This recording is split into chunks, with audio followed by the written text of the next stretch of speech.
朋友，你到过苏州吗？俗话说，上有天堂，下有苏杭。如果你有兴致走上一遭，定会终身难忘这幅用几千年三无湿分晕染的《清明上河图》。据说，这座城市曾因战争而数次被夷为平地，但每一次都能重塑辉煌，将繁华装点得那么精致，那么随和，那么静谧。历史给了我们这样一个答案，因为这里曾经孕育接纳过无数中华民族的精英，伍子胥、白居易、范仲淹、唐伯虎、金圣叹、章太炎。有了他们，才有这座城市厚重的文化底蕴，而底蕴二字是最值得咀嚼玩味的。这个苏州弹词艺术的形成啊，在清朝初期的时候已经有了一定规模。在康熙61年的时候，就是1722年的时候呢，有个昆山的有一个作家写了一篇这个苏州作词史，里边就有记载了。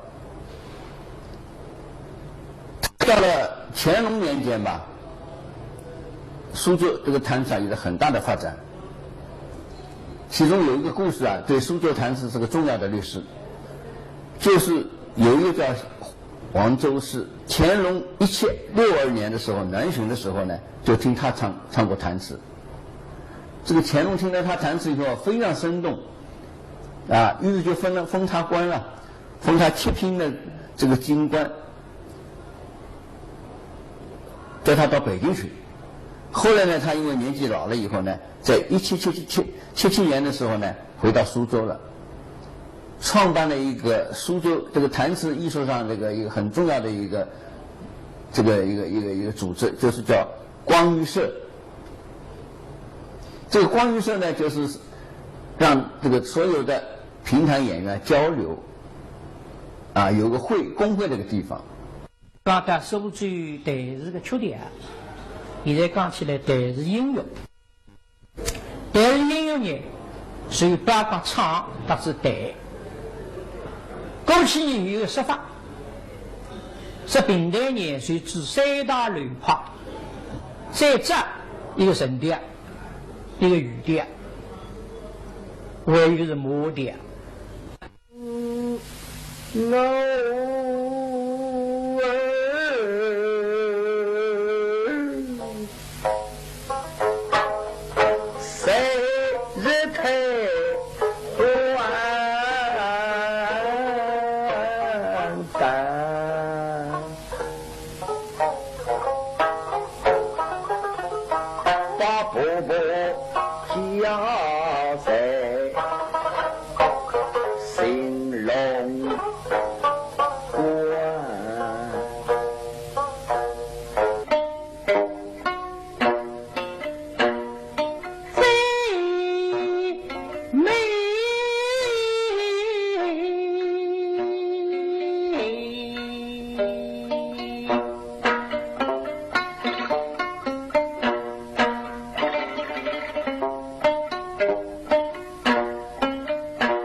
很多流派的发展啊，都有最早的原始，最早的可以说祖宗吧。我们说追溯下祖宗呢，就是有三大腔系，就是陈玉泉的陈调，余秀山的余调，还有马如飞的马调。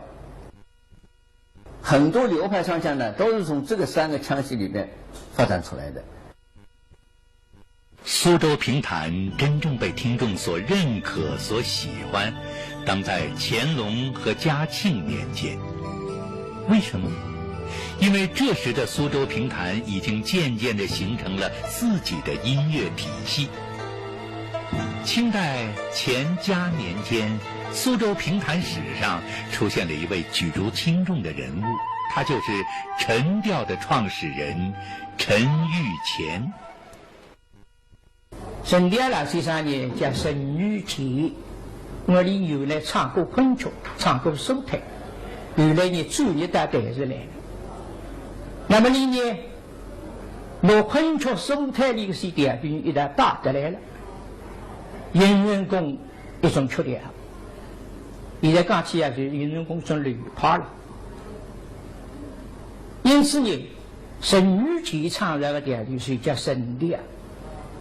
这个调调呢，由西曲里来的，所以不是市场上使用，因此这个调调呢，繁殖过，每调私立的，啊，但是这个调调呢，这适于年纪大的人唱，唱那个人唱，那如果是年纪轻的人唱呢，就不符合构成的，因此后来下来呢，这个神调变成年纪大的人的主唱的曲调。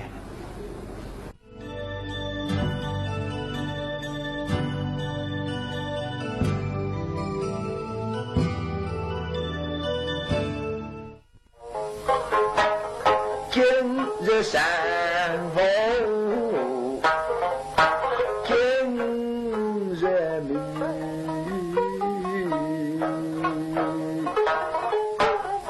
听他们猜测什么为你了，想你是此挂句，从内行水，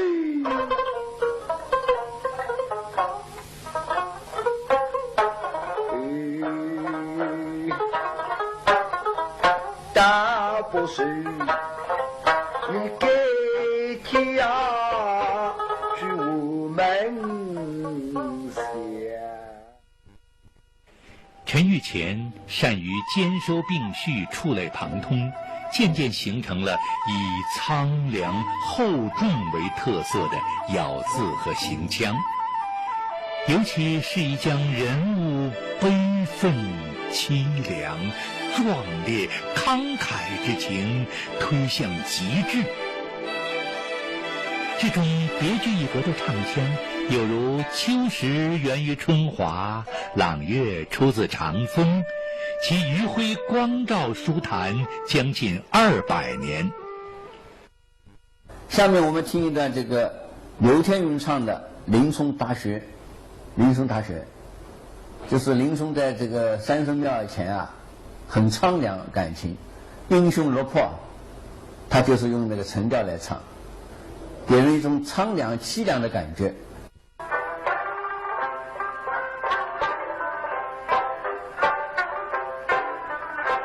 大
体验那沧州路上林教头的悲凉，我们不禁想起刘天运先生的坎坷身世。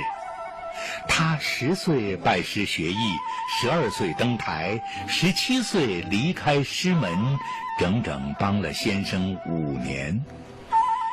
临别之际，先生赠他一个纸包，他不由为之欣喜若狂。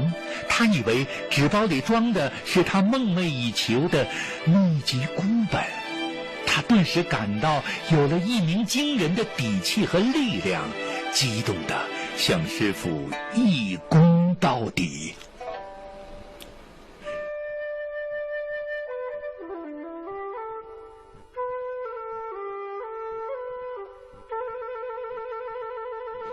然而他哪里知道，戏班有云，宁送一亩地，不交一出戏。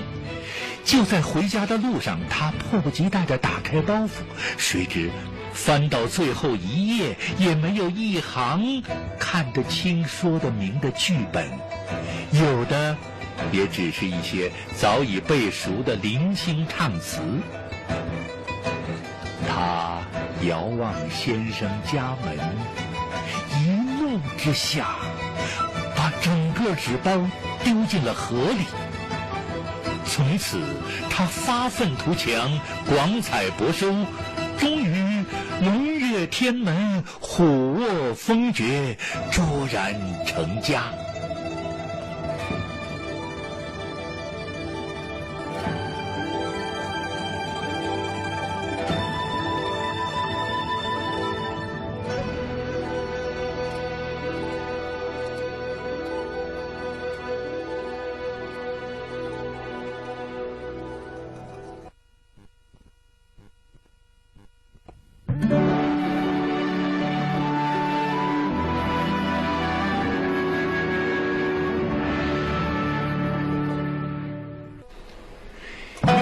因为陈调特别适合表现老年人，所以后起之秀竟没人将陈调一曲百唱的。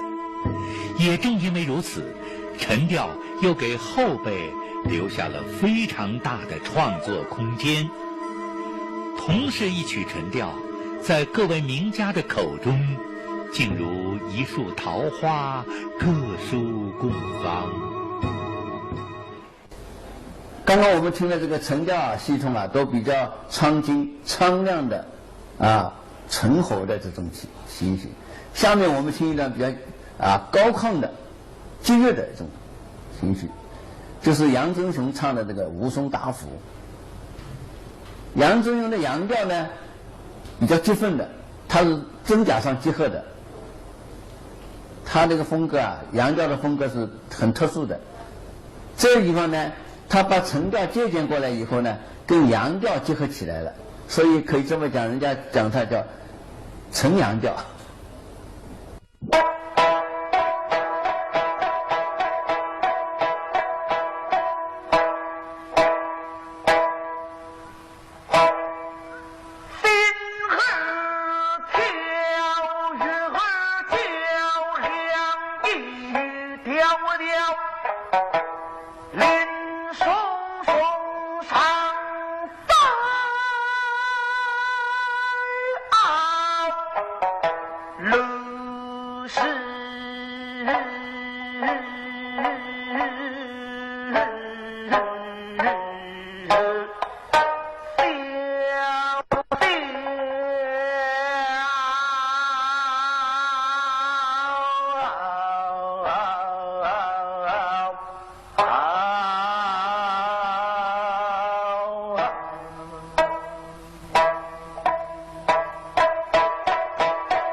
扶手那个神的直接的用啥？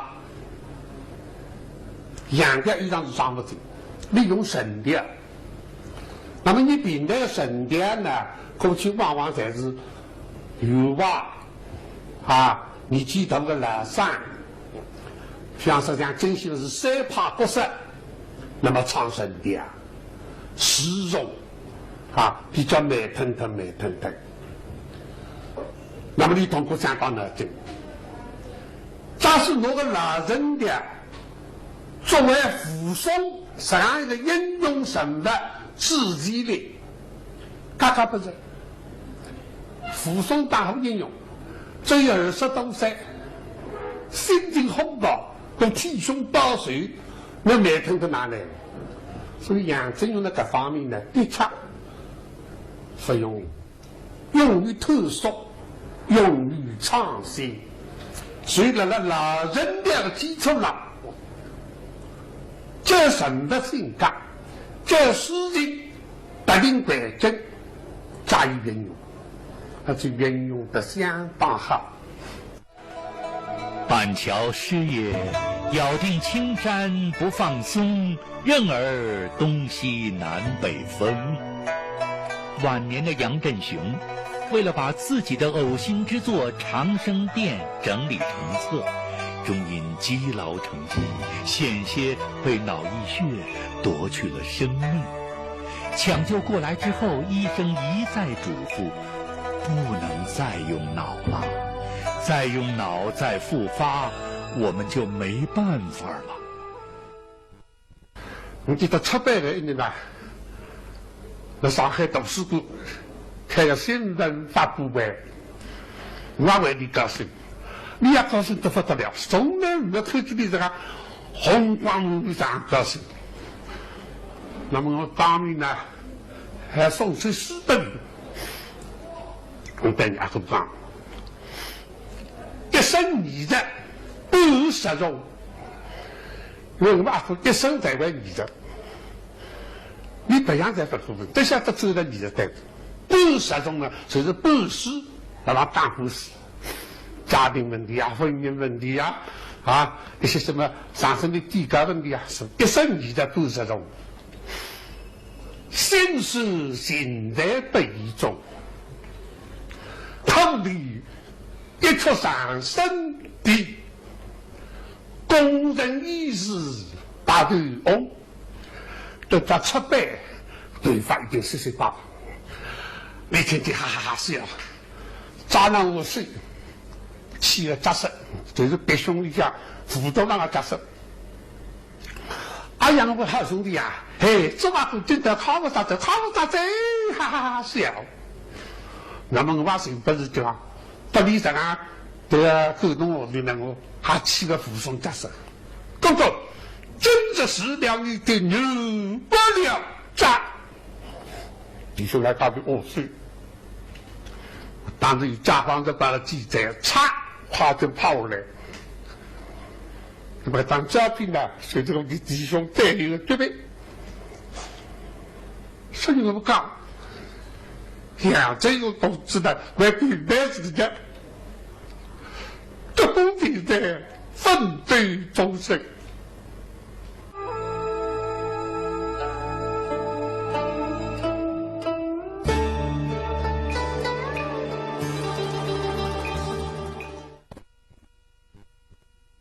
那么陈调呢，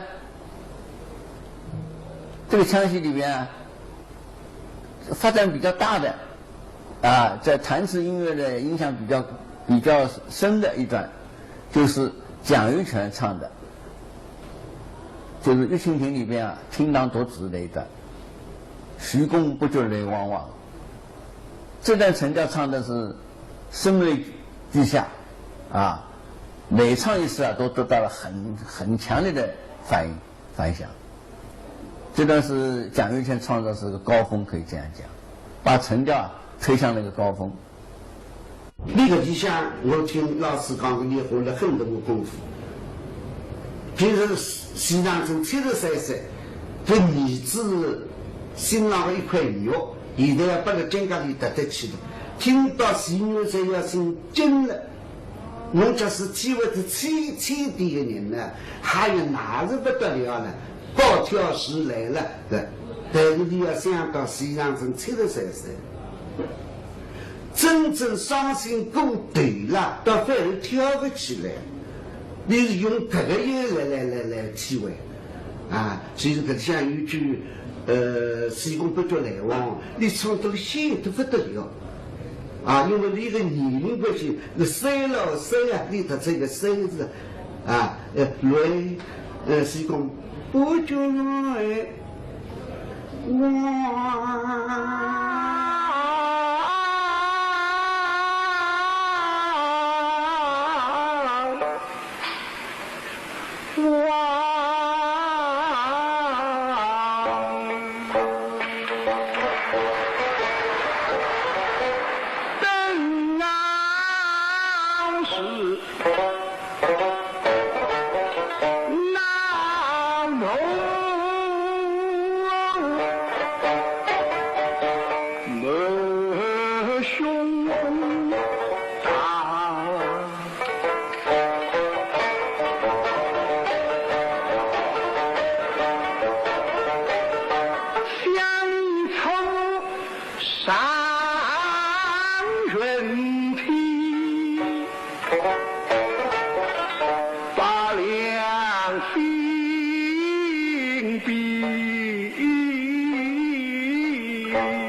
仙草草如急雨，小仙切切如私语。草草切切错杂谈，大珠小珠落玉盘。9天之上的白老先生，如果听到，您愿意把这绝妙佳句做个人情吗？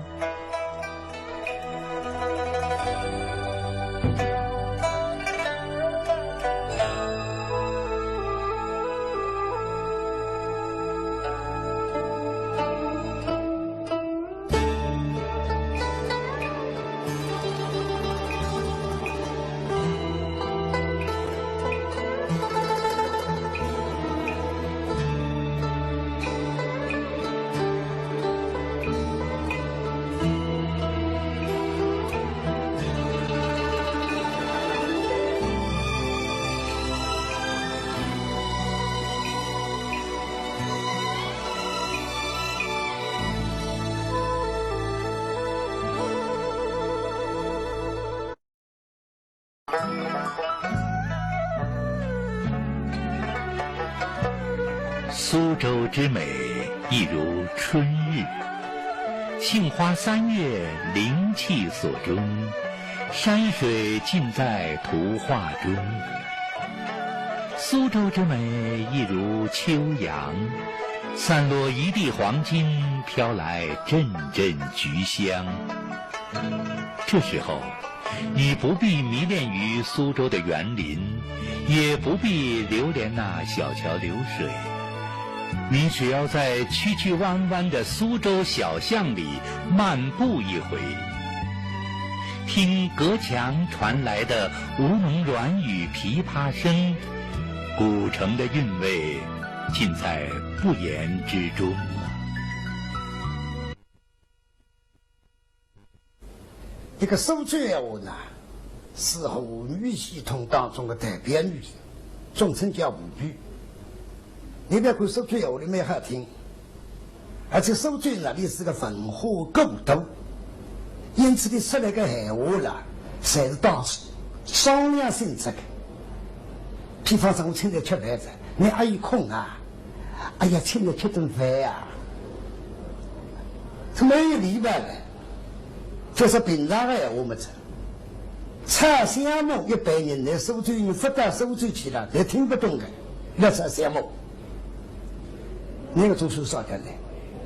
你还讲道理，那个中闲话问了，哎呀，不两只耳光不来吃吃，在问你哎呀，那么还有个种水流嘛是弄在一个床上口，那个耳光少个米的，还是第一个还是当初个样子。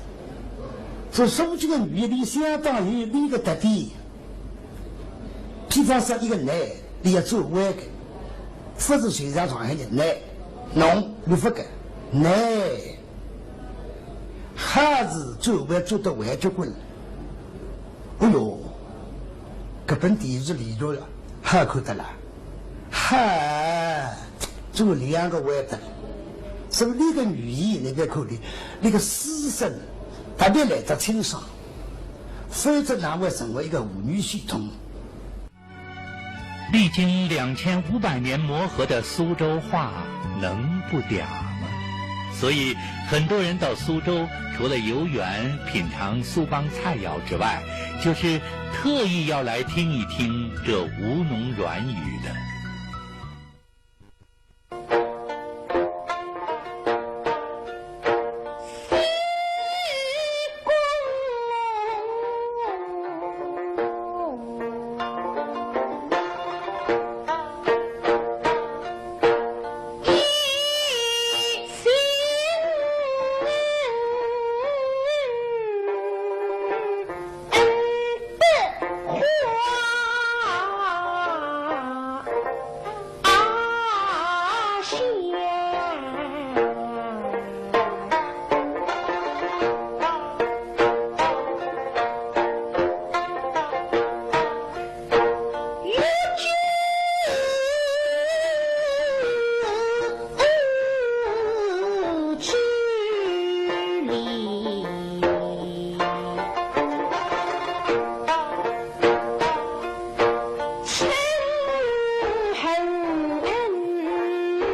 的外部形式和空间都有变更的可能，唯有不朽的艺术灵魂才是永久性的地盘。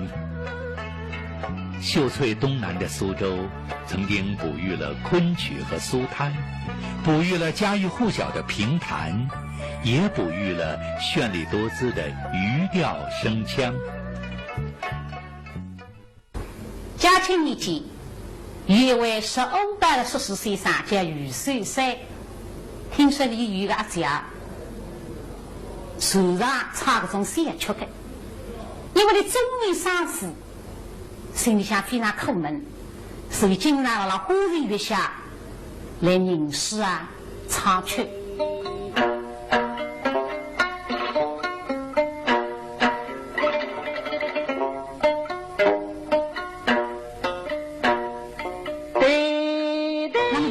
听见之后呢，非常有感触，传拿搿个一种旋律搬到舞台浪向，有些来逐渐形成另一个风格，就形成了余调这样一个流派。还有一种说法，因为余守山啦先生你是常熟人，常熟搿辰光唱山曲，赶来我市里向蛮兴旺的。这个余调呢是从余调里向来的，因为常熟简称余了。那么余调里向余守山吸收过来的，原来是编制余调。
据说嘉庆年间的一个春节，在一个镇上有2家书场，各自请来了自己的说书先生。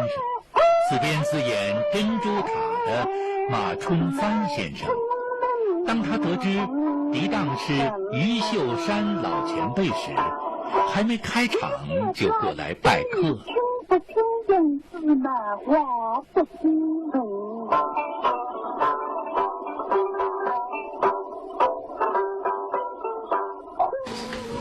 谢得余老先生，我都该得门哦，是万万不敢来客啊！我想上东阿根一定是满到那个，阿是，哈哈，吃肉。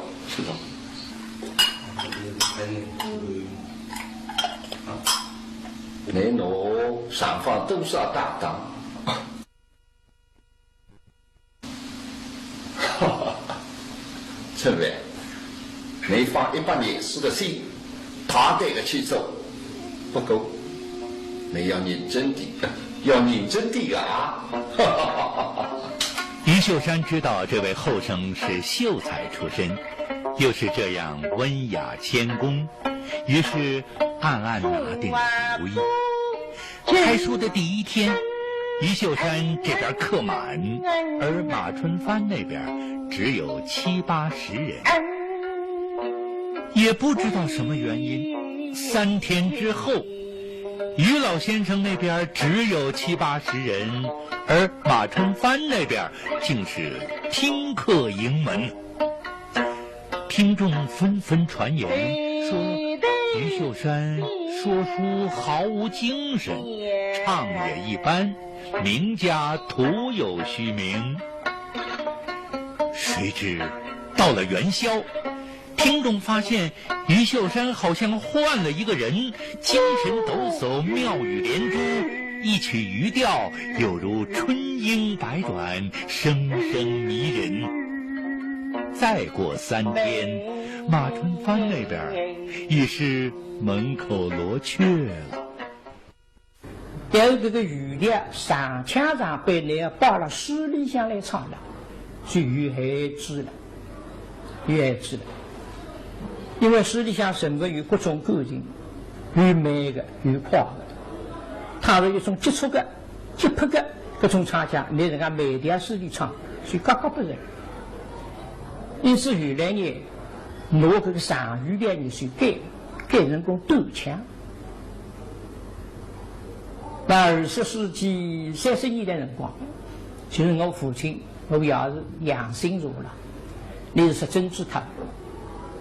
那么一般说珍珠塔大家侪晓得，因为珍珠塔侪是唱片18很少，谁看是唱，那么各种语调呢就不好唱了。因此呢，所以从唱片内容出发呢，改革了一种比较斗腔的语调。那么到后来呢，到30年代末以后啊，这个语调呢，通过蒋如婷跟朱介生2位发展加工以后呢，使语调起了很大的变化。因为蒋如婷跟朱介生啊，他是吸收了京剧很多唱法，吸收了很多苏腔的唱法，因此呢，他这个使他这个语调呢是丰富了很多。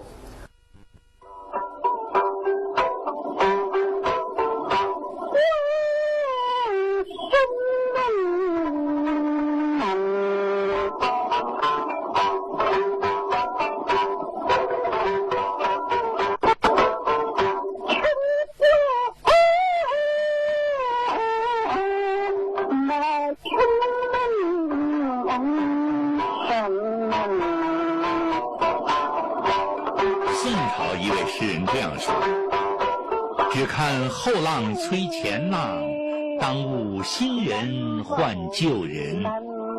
朱介生之后，有3位名家对语调的成熟和发展做出了杰出的贡献。一位是女先生，她叫朱慧珍，她天赋佳嗓，秀中慧外。在朱介生的悉心调教下，她的演唱技巧科学，行腔婉转，对人物内心情感的把握更是入木3分。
用思古之幽情，唱千响之妙德。《西厢记》长亭中的崔莺莺，唱来可谓柔中遇刚，回肠百转，风情万种。张生的唱法，那个为纪委诗里向充分发挥。我一听是张生。先生，莺莺呢，女性化，因为男妓看风心，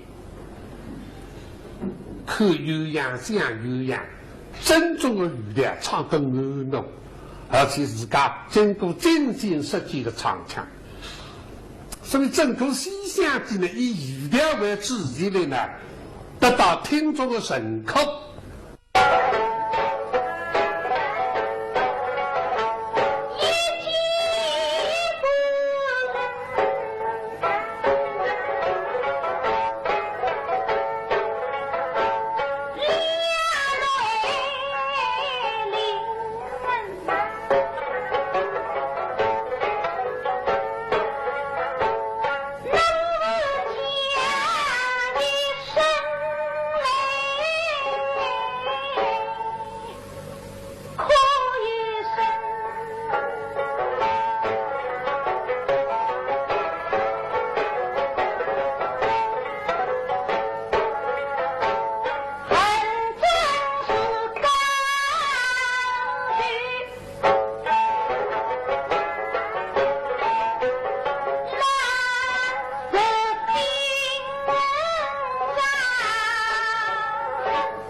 评弹音乐的天才周云瑞先生，他为评弹音乐的改革付出了毕生的精力。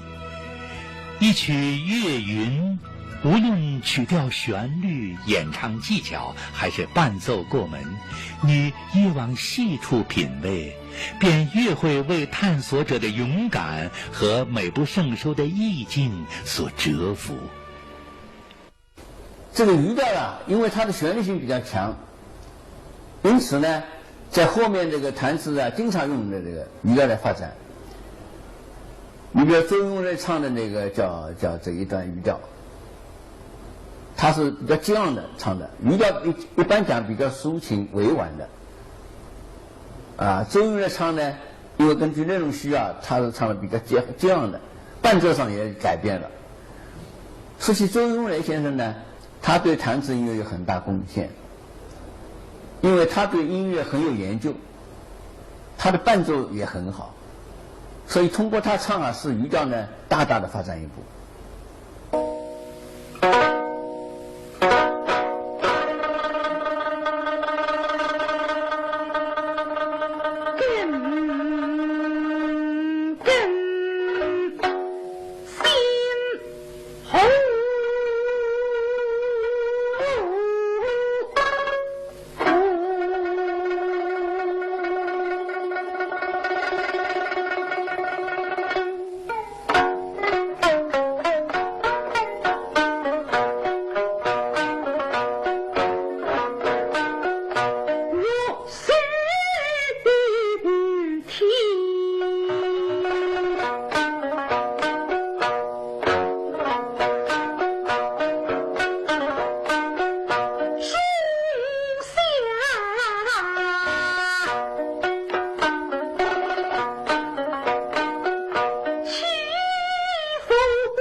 有人说，齐鲁多豪杰，燕赵出壮士，而江南水乡的灵秀之气，似乎唯独钟情于才子佳人。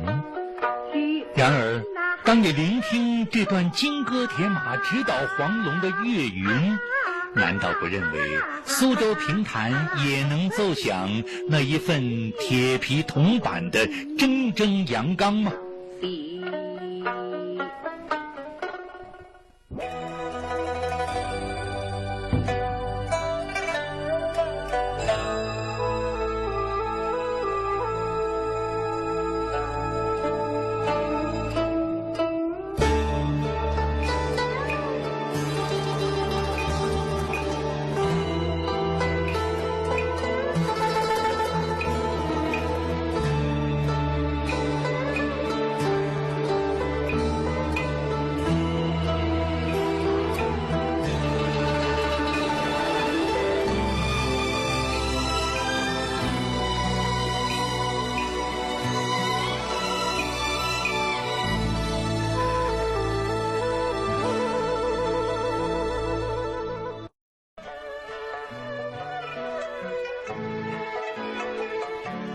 牡丹的雍容华贵，兰花的高洁幽深，人们分别把它们比作京剧和昆剧。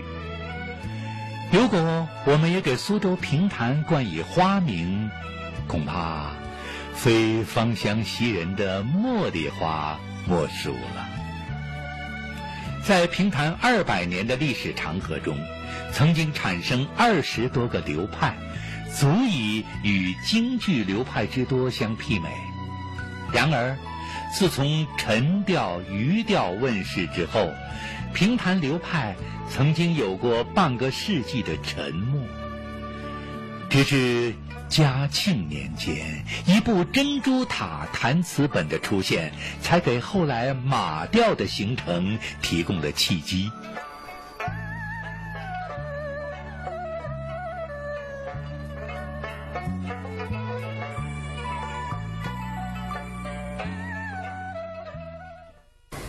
马如飞呢，祖籍倒是在江苏丹阳的，但他出生在苏州。他从小呢学了很多诗词，他很有很深的文学根底的。后来他父亲马春帆死了以后呢，他就从事于这个评弹了，学习评弹。他在这个评弹演出的时候呢，创作了很多那个文学的单篇。他最著名的就是《珍珠塔》，是他整理的。《珍珠塔》呢，通俗易懂，这个唱片很丰富。凡是胸怀大志的艺术家，都有一股艺不惊人誓不休的执着。面对《珍珠塔》的唱词，马如飞依然放弃陈调和余调的风格，翻开《孟史》记载的100多种曲牌，显然也不尽如意。这时候，他突然想起自己向表兄桂秋荣学艺的屈辱经历。马如飞的父亲马春帆曾经授意桂秋荣，而这位表兄情比纸薄，敷衍保守，他为此几乎投河自尽。面前的这部《珍珠塔》，与其说是一部家长里短的故事，不如说是向世态炎凉宣战的檄文。他冥思苦想，福至心灵，终于在陈玉乾先生成名50年后的咸丰年间，创造了一种以吟诵为主，掺杂了流行民歌东乡调的混合体声腔，后人称之为马调。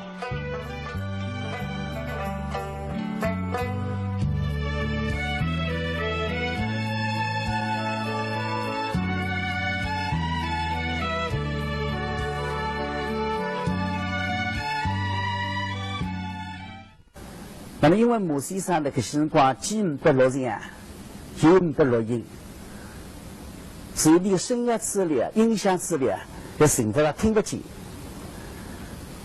但是那个音质呢，你们要做得上。啥事体嘛？因为听韦觉清的有唱片，八代公司搿辰光特地录了不少唱片。但韦觉清的唱呢，内外侪叫做马调。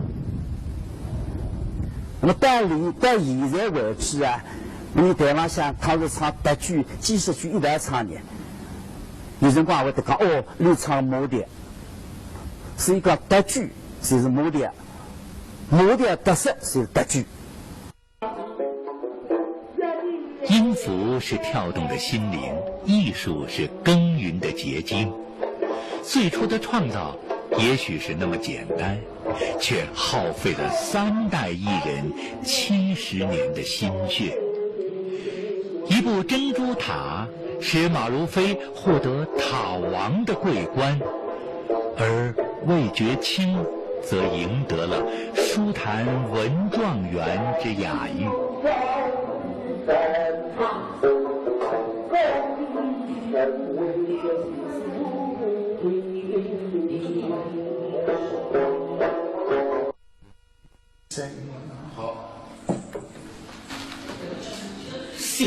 出了啊！十二斤人听我说事，难道让大可说啊？听了。这孩子即是将来之未调牛耳者魏觉清先生之子魏含英先生。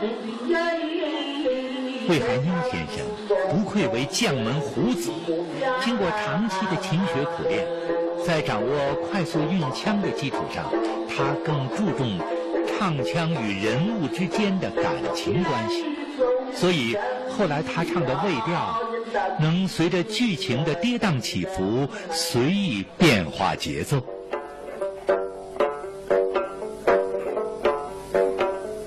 他非人老比心能山，真是老比来了，但是一见老比为头为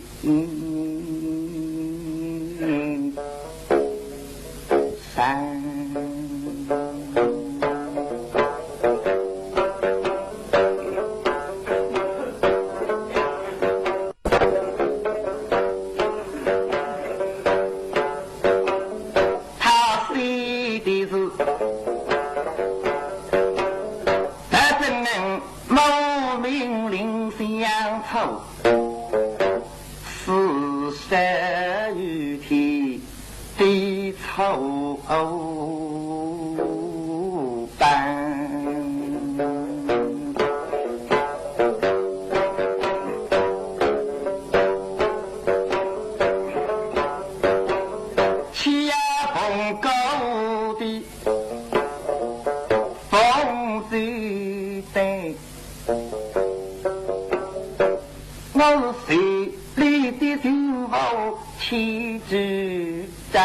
我难当西去几个娘，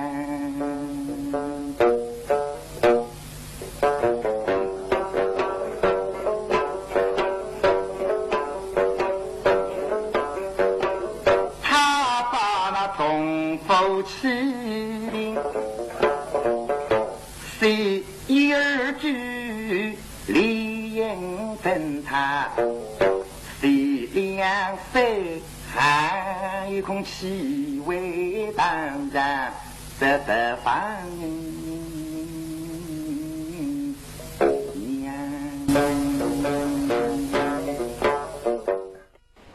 古希腊哲学家赫拉克利特说过，我们不能两次踏进同一条河流。时代在前进，艺术拒绝克隆。然而无论是动荡的、善变的、前行的时代，艺术都是艺术家主观感情的依附和载体。马调呢，后来呢，我认为呢，它发展有两个支系，发展成两个支系。一个支系呢，就是沈建安跟薛晓卿一个支系。这个支系呢，就把马调啊从前推进了一步。这个马调呢，完全是吟诵性的，歌唱性不是很强的。通过那个沈建安跟这个薛晓卿呢，唱了以后呢，使马调加强了音乐性，并且呢，这个表现的大大的加强了，特别在伴奏上。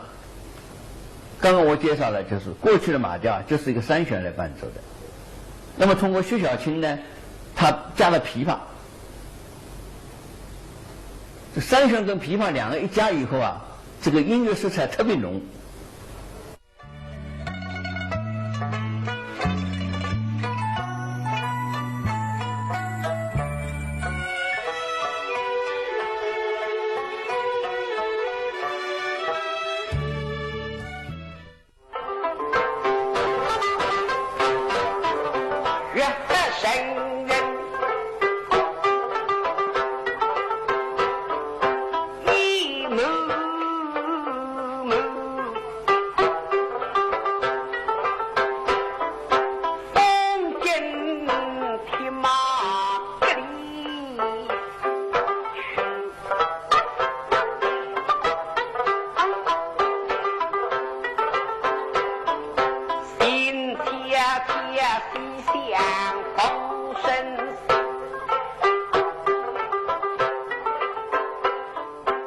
1923年的年关，艺术上并不如意的薛晓青，在上海遇见了事业上也不遂心的沈简安。谁会想到，这2位刚过弱冠的青年，在新春之际一炮打红上海汇泉楼，成为珠联璧合的书坛响大。然而他们并没有因此而骄傲，常常出入戏馆，陶醉在麒麟童和程砚秋的唱腔艺术之中。他们敞开胸怀，尽情地让2位大师的美妙音乐撞击自己的心灵。他山之石可以攻玉，在艺术上这样的先例还少吗？你父亲呢，他说有些人啊欢喜京戏者，欢喜商量，欢喜神派神演这个艺人，这些艺得来再上去带上子和京戏。那么有一次啊，就是讲啊，艺艺也就是为一种宫儿啊那种艺艺，你就带上去演出一场京戏，拍了一张节奏，非常好看得来。薛晓青师从魏觉清，可以说是天意。突然有一天，他却从吟咏体的马调中破茧而出，自成一体。马如飞字字铿锵，薛晓青字字激越，但是两者的风格已经发生了质的变化。后者的铿锵从头至尾每个音都凸现着一种美的关联，而这种关联又是那么的合情合理。听众也许不一定知道创新者的甘苦，但他们都觉得这种新的唱腔悦耳动听，也是薛调应运而生。戏曲理论家推崇它为划时代的评弹音乐。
而且呢，薛晓青先生呢，这个琵琶弹得很好，啊，演奏技术很高的。他的那个三弦跟琵琶形成一种支声复调的形式。比如说三弦当滴当当当当当当当当当当，三弦是这样的。他的琵琶呢，当当当当当当当，这个琵琶跟三弦构成了一种复调的音素。两个旋律听上去是又像又不像，并且呢，三弦跟琵琶呢，在唱的时候也伴奏着。所以构成了3个声部。那么从里琵琶呢，就是讲每唱5定，定下来之后，等到这唱着，大家又在出高声、抬高声。你不要讲呢，就是讲呢，那个辰光，你就是讲唱的一种琵琶衬托上水唱，实际上一眼不对的。那么衬托它是每唱说我对说，每唱多我对多呢，这个是发戏机制。你就是讲用了一种叫自身发电，每关每唱，里关里带，不让这最理想的，带得好听得不得了。这个呢是平台市场来讲的，古这呢是一个转折点。江头推动金家生，他是那四里风人随风狂，风作愧袭人当日体力狠。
就身体跟模调来比较起来，模调虽然是没影响质量，没受力的紧张，但是听来先生讲你，你唱得非常平实的，但是声优就是有唱片可以留下来，可是没有想象得出，声优是有所发作，有所发作。当然，再发作下来呢，我声优调就现在来听听，好像还比较来跑，你像走腔也不多，但是呢，当时呢是非常难能可贵的。你已经对个模调有所发作。到这些请一拼档呢，上当要用琵琶拨曲的，那么但是呢就产生了上当。那么我他先生升级后呢，你还是回去听学生子。那么你啥这不叫升级青年？因为你先把知己长。把子知己长以后，再跟我当队长帖子，把回去请。因为你实际上一个道理，有实际上一个理由呢，所以你的唱的那是了，一到三请两样，你属于回去请印象比较小一点。他是不测。雨水气下，因此我随儿出门想3月离家乡，千里追风霜，6月大襄阳一个小巴拿，我路过这句送定雪中那风凉，听得那闪闪亮亮大肚上是梦，地见我儿郎，你是女大斗中把名上，为娘我是放毒。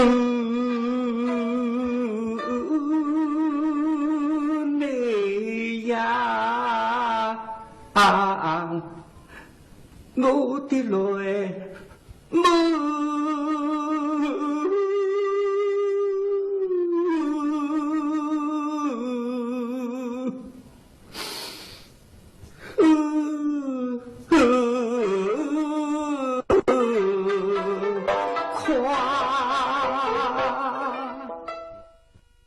下面我们就听一段这个朱学勤唱的，叫《情调》。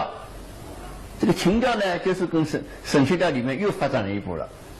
它的旋律的跳跃性更大，特别它这个伴奏，琵琶跟三弦的伴奏又发展了一步，这个更明快、更跳跃，这个复调因素更强烈了，所以音乐性更强了。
马调的一泻千里，居然在双荡中被表现得更加完美。正在观众们欢呼雀跃之时，有位先生陷入了深深的沉思之中。马调的发展从单荡到双荡，难道他们艺术的终结就只有一个快字？思索这个问题的先生，他叫周云瑞。周云瑞先生出身于戏剧世家，师从沈简安，也就是说，他也是马如飞的再传弟子。他对音乐的敏感，评弹界有口皆碑。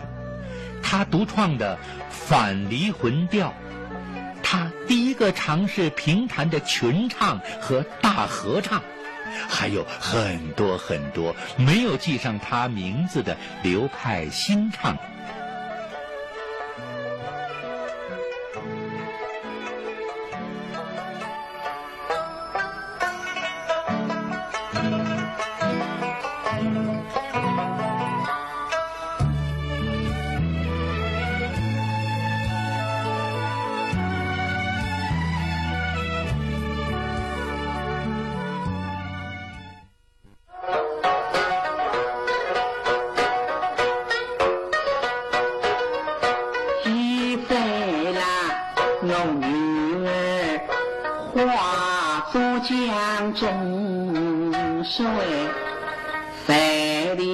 为娘大地间，屈分一人一那否心否意的亲手，跟他为什么他心里早看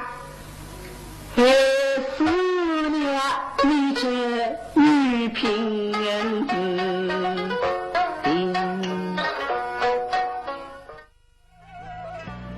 一位难得的音乐天才出现在一个大变革的时代，有谁识得这位评弹界的弄潮儿，他呕心沥血熬练成的每一个音符，都是在向传统发起挑战。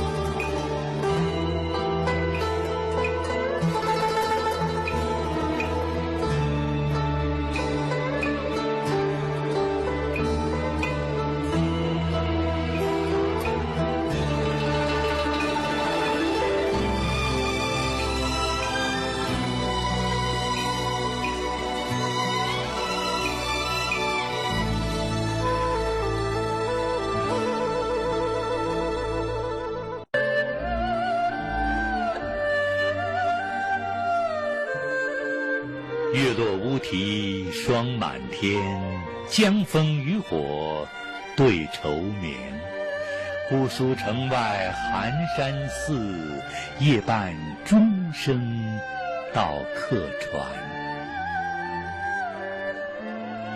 苏州有3大名寺：灵岩寺、西园寺和寒山寺。灵岩寺得吴王遗迹相助，西园寺有500罗汉坐堂，唯有寒山寺最是寒惨，仅有一位过路客留下一首广告诗。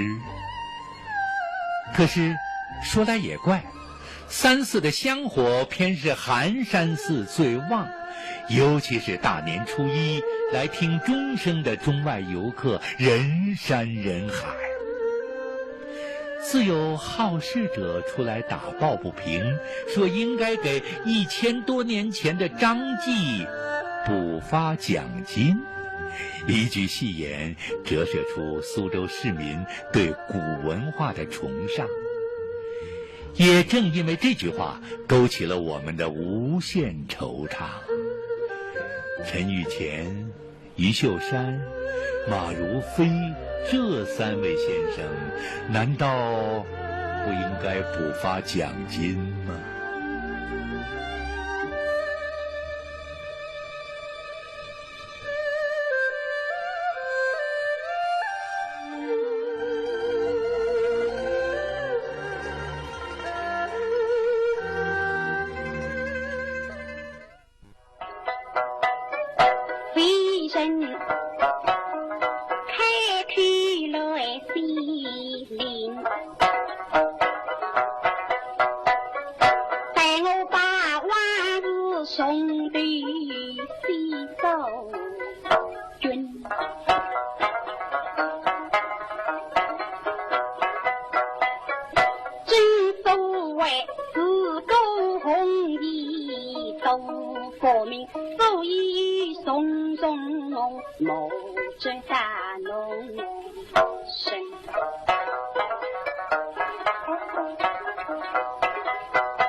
书调，顾名而思义，它的基本形态是吟诵。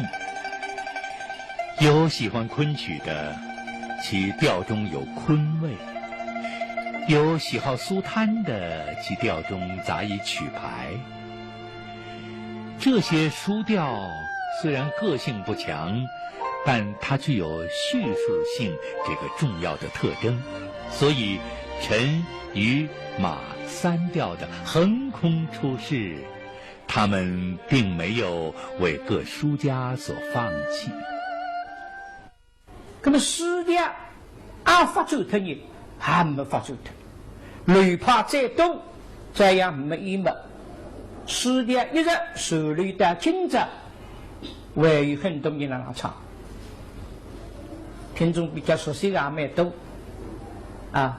你讲再一点点的张福地啊，那是讲了40年代吧，范世军啊，再近的王廷芬啊，我们读那个刘天云、杨炳坤，你都唱个两段，你阿说你唱个啥个流派？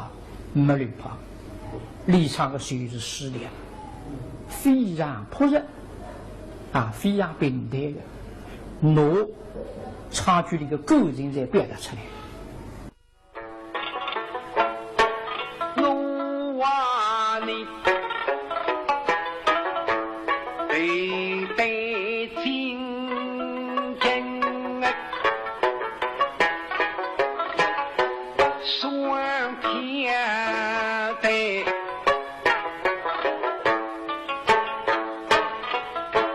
深山西车陆海情人水中那冰相飞手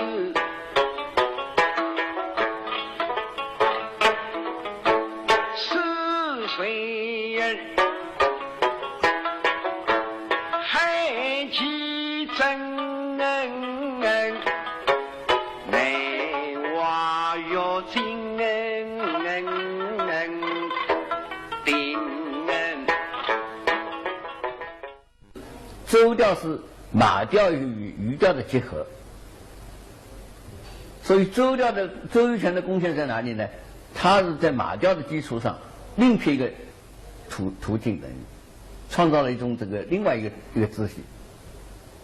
所以周瑜权呢，它既有马调的这个结构的特点，又有旋律，又有这个虞调的旋律的特点，它把两个综合起来了。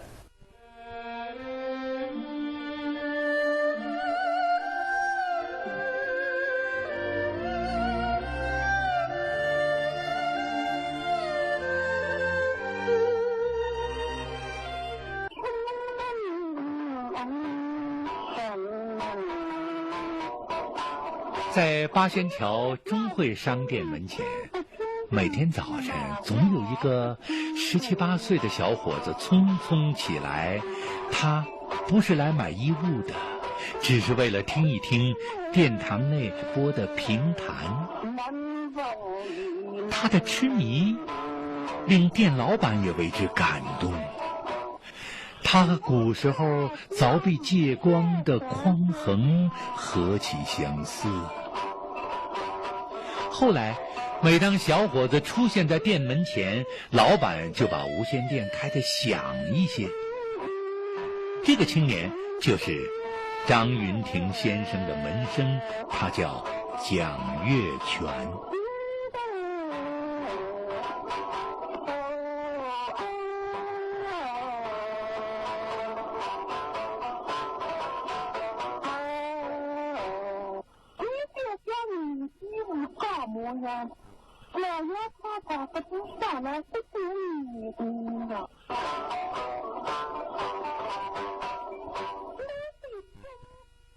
你实际上呢，你开的辰光是把钟小农，后续呢是把这个张云亭，再有呢是把追牛人。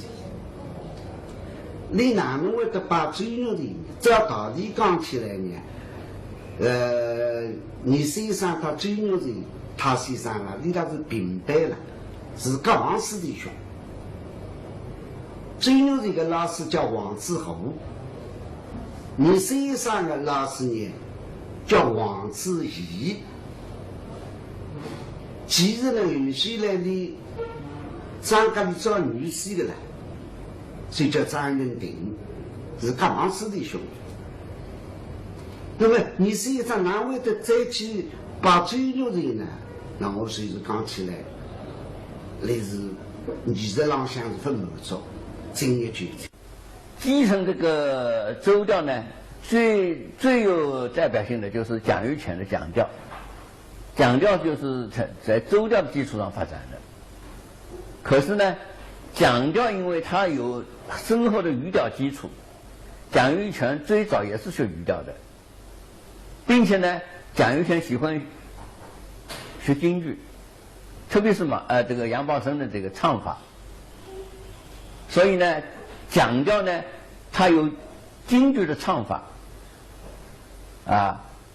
又有语调的这个装饰的细致的装饰音用了很多，因此讲调呢是比周调呢更进一步的发展，音乐性更强，抒情性更强，更悦耳动听了。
迷恋讲调的听众不知其数，学唱讲调也已经成为专业演员的必修课。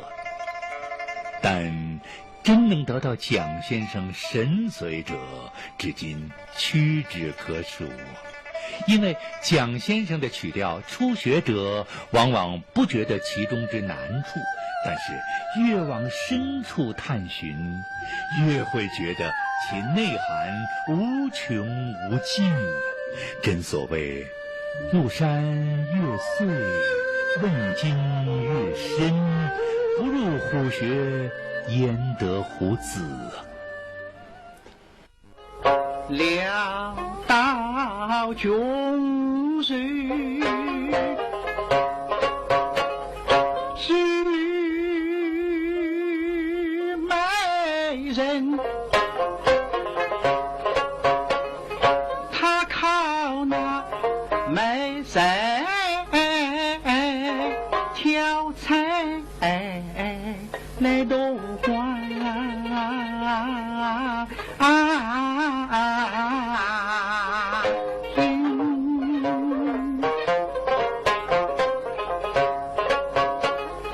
终日可惜，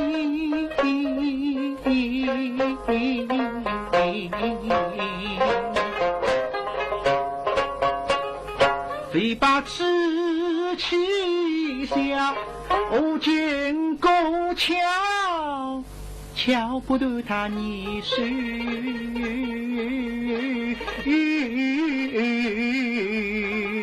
神。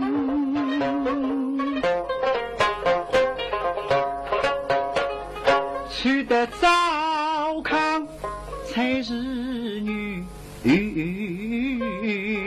不是梦话与中风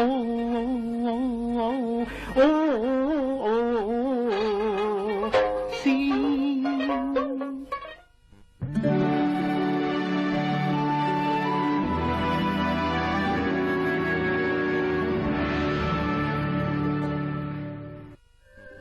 讲调润腔的成功，无疑给评弹界提供了一种经验。很有个性的张建庭先生，曾徘徊于下和声的下调与书调之间，讲调的出现使他茅塞顿开。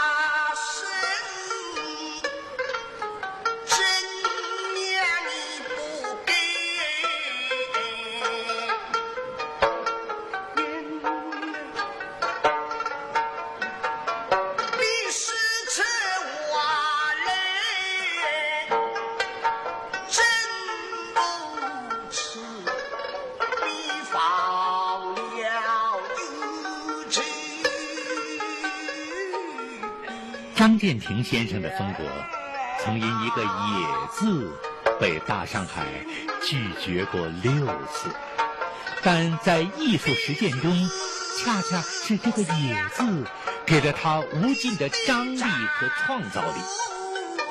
一曲张调使人们惊讶地发现，讲调并未包罗万象。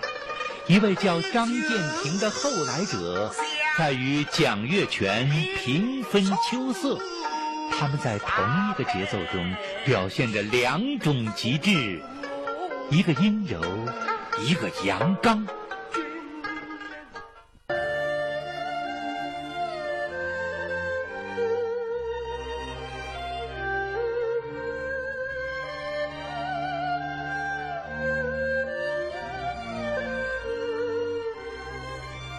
1928年，那是个凄风苦雨的岁月。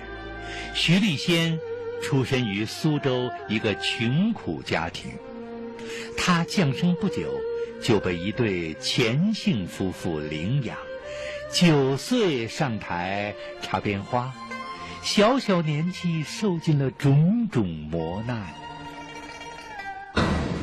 望湖楼醉书，黑云翻墨未遮山，白雨飘珠乱入船，卷地奔来忽吹散，望湖楼下水如天。伙计们，你们看，咱们这闺女唱的不错吧？谢谢。你这不错。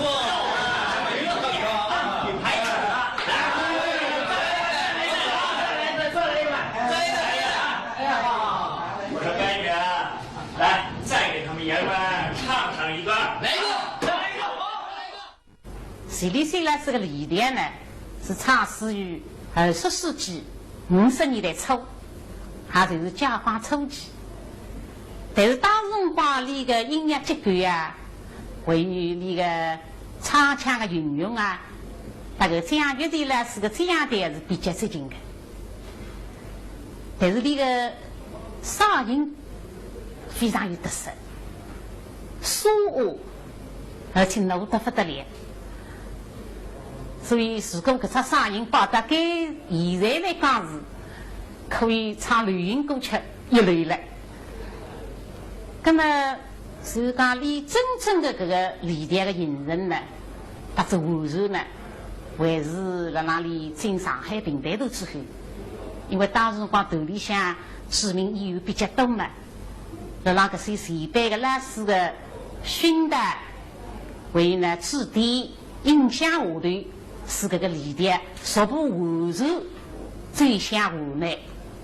譬如讲里杜十娘当中的首长啊，还有搿个黄块富贵营当中的信徒啊，使听众们听了之后，感觉到台浪向到底还是拿徐立新老师呢，为这个归因呢，所以拿搿个神佛得知搿个演员融为一体，搿就说明理念已经到了一个顶峰。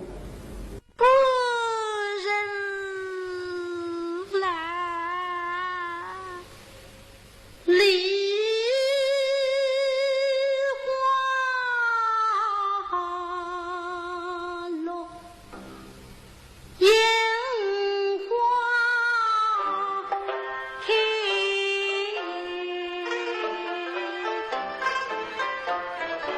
兰花树，深衣归。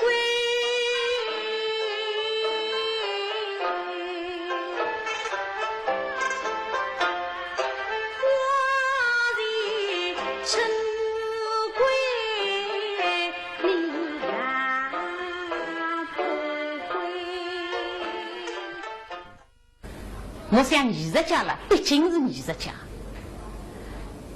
为啥这样讲呢？哎，你都往往了，过于否定自家。譬如讲像徐立新老师，你手上唱种木讷的，唱搿种悲催的么子。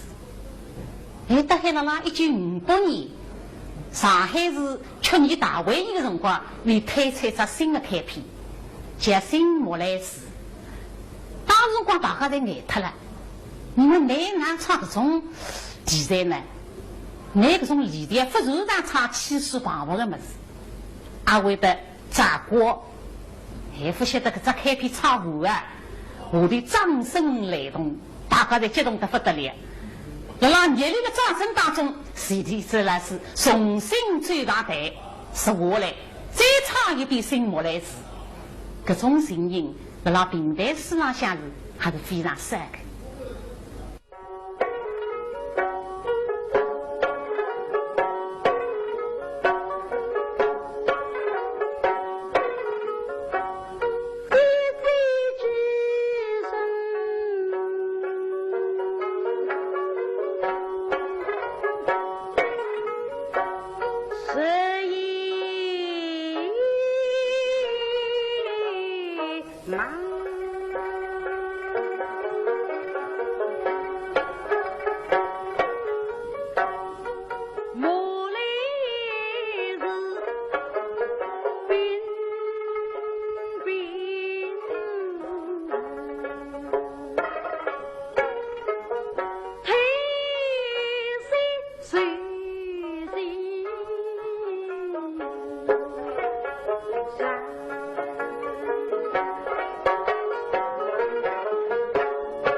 么是丽调？人们也许难言其详。丽调有哪些作品，人们却能如数家珍。60年代第一春，社员都是向阳花、黛玉葬花、饮马乌江河等等，这些耳熟能详的声腔曾经风靡了上海的大街小巷。丽调将评弹音乐推向一个又一个高潮。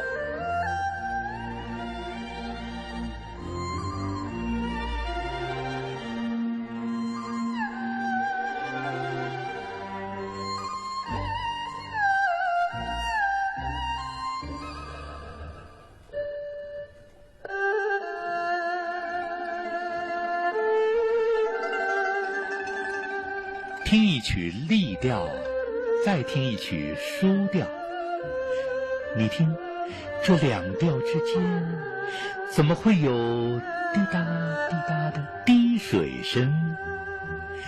这水声不像是钟乳石上滴下来的，这水声分明来自200年间的涓涓细流，来自一代又一代艺术家的心灵深处。